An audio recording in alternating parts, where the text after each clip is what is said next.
Hello दोस्तों, आज फिर से हाजिर हैं एक नई सीरीज़ के साथ, नए क्वेश्चन के साथ। दोस्तों, जैसा कि मैंने इससे पहले की वीडियो में आप सभी को बताया है कि किस टाइप के क्वेश्चन पूछे जा रहे हैं, 28-29 को कैसे क्वेश्चन पूछे गए हैं, तो इसमें भी हम देखेंगे। तो पहला क्वेश्चन आप स्क्रीन पर देख पा रहे होंगे।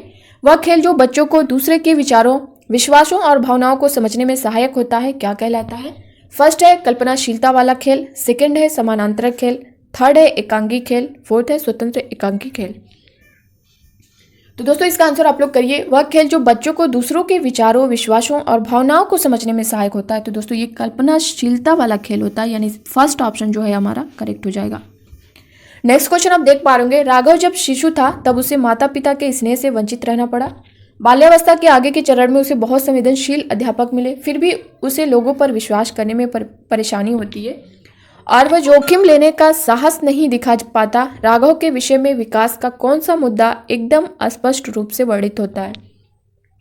फर्स्ट है निरंतरता, अनिरंतरता का मुद्दा, सेकंड है आरंभिक बाद के अनुभव का मुद्दा, थर्ड है प्रकृति पालन पोषण का मुद्दा, फोर्थ है एकरूपता व्यक्तित्व का मुद्दा। तो दोस्तों, इसका आंसर आप लोग करिए।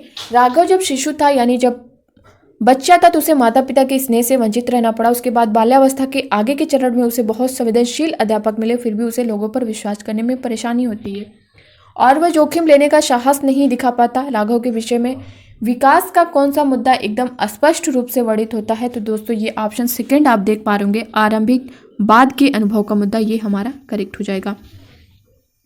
नेक्स्ट क्वेश्चन आप स्क्रीन पर देख पा रहे होंगे। निम्नलिखित में से कौन सा सिद्धांत यह दर्शाता है कि विकास दिशात्मक है सिर से पैरों की ओर? फर्स्ट है शीर्षगामी सिद्धांत, सेकंड है अधोगामी सिद्धांत, थर्ड है विशिष्टता से संबंधित सिद्धांत, फोर्थ है मात्रात्मक परिवर्तन सिद्धांत। तो दोस्तों, आप स्क्रीन पे जैसे आपके क्वेश्चन में देख पा रहे होंगे, सिर से पैरों की ओर पूछा है, तो ये हमारा क्या होगा? शीर्षगामी सिद्धांत, यानी फर्स्ट ऑप्शन जो है हमारा करेक्ट हो जाएगा। अगला क्वेश्चन आप देख पा रहे होंगे। निम्नलिखित प्रश्नों के उत्तर देने के लिए सबसे उचित विकल्प चुनिए। बालक का विकास किन क्षेत्रों में बटा है? फर्स्ट है गामक, मनोवैज्ञानिक, संवेदनात्मक और सामाजिक, सेकंड है शारीरिक, संज्ञानात्मक, आध्यात्मिक और संवेदनात्मक, थर्ड है शारीरिक, संज्ञानात्मक, गामक और सामाजिक, फोर्थ है मनोवैज्ञानिक, शारीरिक, सामाजिक और संवेदनात्मक। तो दोस्तों, आप स्क्रीन पे जैसे कि क्वेश्चन पढ़ पा रहे होंगे, निम्नलिखित प्रश्नों के उत्तर देने के लिए सबसे उचित विकल्प आपको बताना है। इसमें सबसे उचित विकल्प कौन सा है? बालक का विकास किन क्षेत्रों में बटा है? दोस्तों, इसका आंसर आप लोग कमेंट बॉक्स में करिए। थर्ड ऑप्शन आप देख पा रहे होंगे, शारीरिक, संज्ञानात्मक, गामक और सामाजिक, ये सबसे उचित विकल्प है। बालक का विकास इन क्षेत्रों में बटा है, यानी शारीरिक, संज्ञानात्मक, गामक और सामाजिक। थर्ड ऑप्शन हमारा करेक्ट हो जाएगा। नेक्स्ट क्वेश्चन पे चलेंगे। अमन एक पहेली के टुकड़ों को ठीक से लगाने की कोशिश कर रहा है, लेकिन वह सही जगह पर सही हिस्सों को फिट करने के लिए संघर्ष करता है। कैसे, क्या, क्यों के रूप में उसकी माँ उसे संकेत प्रदान करती है? लेव वाइगोस्की के सीखने के सिद्धांत के अनुसार सीखने की यह प्रक्रिया क्या करेगी?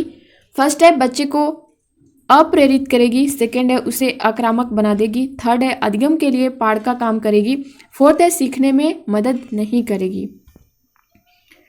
तो दोस्तों, जैसा कि आप स्क्रीन पर देख पा रहे होंगे, अमन एक पहेली के टुकड़ों को ठीक से लगाने की कोशिश कर रहा है, लेकिन वह सही जगह पर सही हिस्सों को फिट करने के लिए संघर्ष करता है।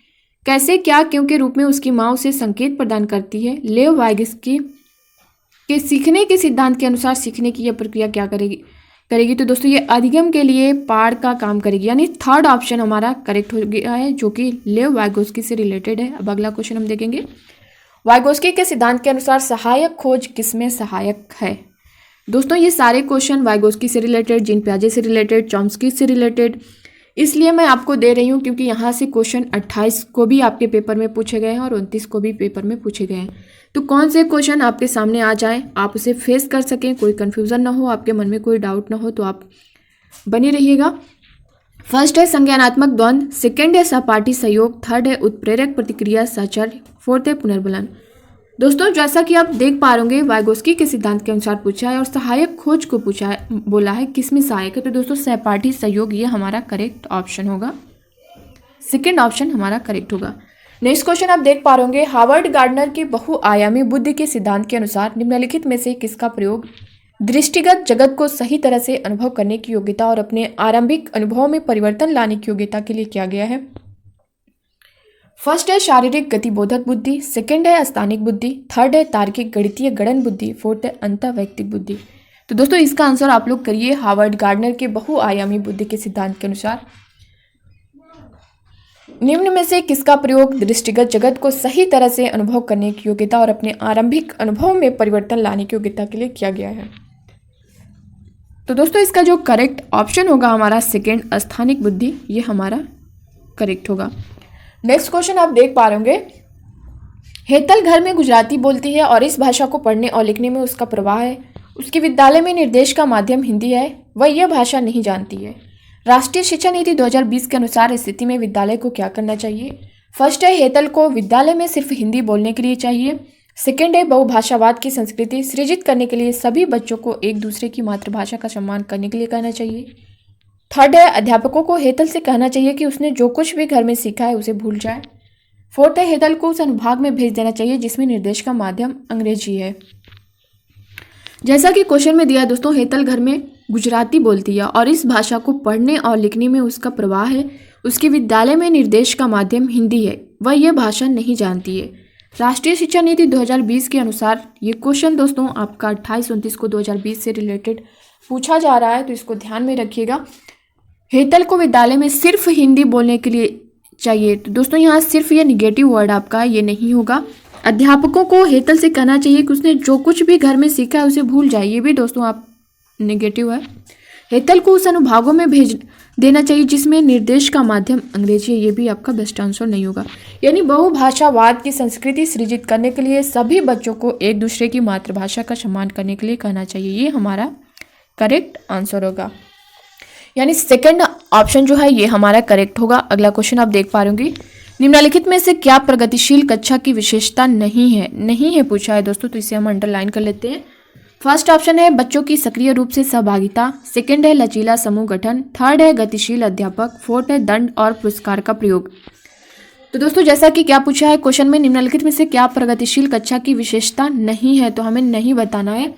बच्चों की सक्रिय रूप से सहभागिता ये तो होता ही है, लचीला समूह गठन ये भी होता है, गतिशील अध्यापक ये भी होता है, दंड और पुरस्कार का प्रयोग नहीं करना है दोस्तों, ये हमारा नहीं होता है। यानी फोर्थ ऑप्शन हमें नहीं बताना है, तो ये करेक्ट हो जाएगा, बाकी सारे गलत हो जाएंगे। ठीक है, अगला क्वेश्चन और आज की सीरीज का लास्ट क्वेश्चन आप देख पा रहे होंगे, राशि ने बच्चों की अवधारणाओं के प्रति समझ का आकलन करने के लिए एक नई विधि का प्रयोग किया। उसने बच्चों से कहा कि वे एक उत्तर के लिए जितना संभव हो अधिक से अधिक प्रश्न बनाएं। शिक्षण अधिगम का यह उपागम फर्स्ट है बाल केंद्रित है, सेकंड है पाठ्य पुस्तक केंद्रित है, थर्ड है उपदेशात्मक है, फोर्थ है कंठस्थीकरण पर केंद्रित है। दोस्तों जैसा कि क्वेश्चन में क्या पूछा है, ऋषि ने बच्चों की अवधारणाओं के प्रति समझ का आकलन करने के लिए एक नई विधि का प्रयोग किया।